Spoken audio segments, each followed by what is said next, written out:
शहर के किनारे एक झुग्गी में रहने वाली राधा हर सुबह सूरज उगने से पहले उठ जाती थी।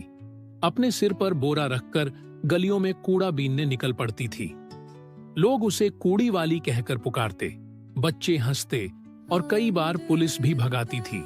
लेकिन उसके दिल में सिर्फ एक सपना था, अपने बेटे सोनू को पढ़ाकर बड़ा आदमी बनाना। दिन भर धूप में जलती, बारिश में भीगती और जो कुछ कचरे से मिलता उसे बेचकर रोज 80 से 100 रुपए कमाती।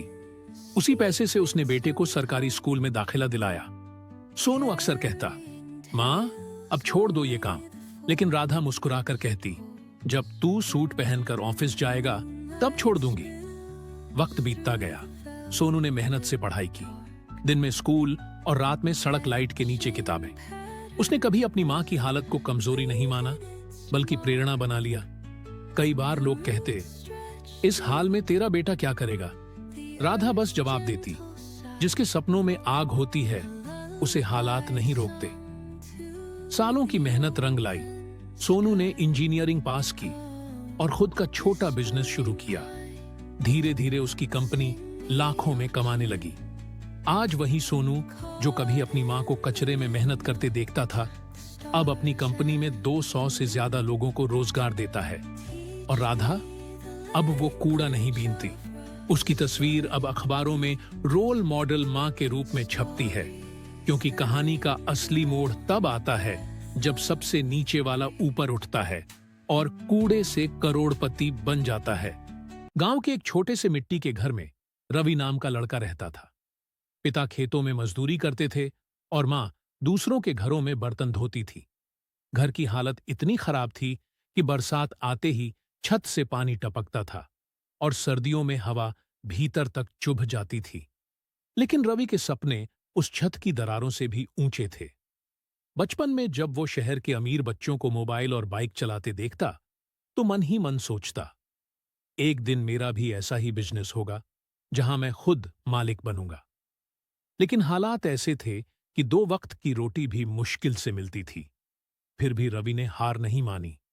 उसने पढ़ाई में पूरा ध्यान लगाया, क्योंकि उसे पता था कि अगर जिंदगी बदलनी है तो मेहनत ही एक रास्ता है। स्कूल के बाद वो गांव के एक छोटे से दुकान में हेल्पर का काम करने लगा। वहां वो रोज घंटों बैठकर ग्राहकों से बातें करता, समझता कि लोग किस चीज में ज्यादा दिलचस्पी लेते हैं, क्या चीजें सबसे जल्दी बिकती हैं और कौन सी चीजों पर मुनाफा ज्यादा होता है। उसी दुकान ने रवि के अंदर बिजनेस की समझ जगाई। धीरे धीरे उसे समझ आने लगा कि बिजनेस सिर्फ प्रोडक्ट बेचने का नाम नहीं है, बल्कि लोगों की जरूरतों को पहचानने की कला है। एक दिन रवि ने सोचा, अगर मैं दूसरों के लिए काम कर सकता हूं तो अपने लिए क्यों नहीं? लेकिन समस्या थी पूंजी की। उसके पास इतने पैसे नहीं थे कि वो कोई बड़ी दुकान खोल सके। इसलिए उसने सबसे छोटा रास्ता चुना, सड़क किनारे मोबाइल एक्सेसरीज का स्टॉल लगाने का। उसने शहर के एक पुराने मोबाइल मार्केट से उधारी पर कुछ सामान लिया, कुछ चार्जर, ईयरफोन, कवर और टेम्पर ग्लास। फिर उसने बस स्टैंड के पास अपना छोटा सा स्टॉल लगाया। पहले दिन उसने सिर्फ 350 रुपए की बिक्री की, लेकिन खुशी उससे कहीं ज्यादा थी, क्योंकि ये उसकी मेहनत की कमाई थी, किसी की नौकरी का हिस्सा नहीं। दिन बीतते गए, रवि का आत्मविश्वास बढ़ता गया। वो हर ग्राहक से मुस्कुराकर बात करता, कभी किसी से झगड़ा नहीं करता। उसने समझ लिया था कि ग्राहक से रिश्ता बनाना सबसे बड़ा निवेश होता है। धीरे धीरे उसके ग्राहक बढ़ने लगे। लोग कहते, रवि के पास जाओ, अच्छा माल और सस्ती कीमत दोनों मिलती है। रवि की पहचान बननी शुरू हुई।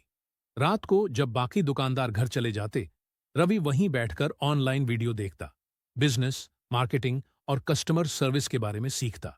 उसे समझ आ गया कि आने वाला समय डिजिटल का है। उसने एक पुराना मोबाइल लिया और फेसबुक पर अपना पेज बनाया, रावी स्मार्ट एक्सेसरीज।